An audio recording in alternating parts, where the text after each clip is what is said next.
जीवन जीने का वास्तविक अर्थ। एक आदमी अपनी पत्नी और पुत्र के साथ सुखी जीवन व्यतीत कर रहा था।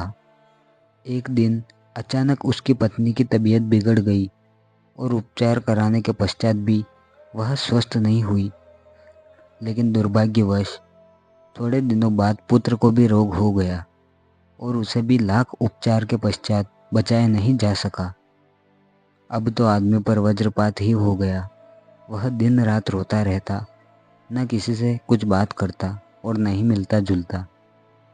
एक दिन अपने पुत्र का स्मरण कर वह देर रात तक रोया। फिर उसकी आंख लग गई। स्वप्न में वह देवलोक जा पहुंचा। वहां उसने देखा कि छोटे बच्चों का एक जुलूस निकल रहा है। उन सभी के हाथों में जलती हुई मोमबत्तियां हैं। उस जुलूस में उसका पुत्र भी चल रहा था, किंतु उसके हाथ की मोमबत्ती बुझी हुई थी। आदमी अपने पुत्र से लिपटकर खूब रोया।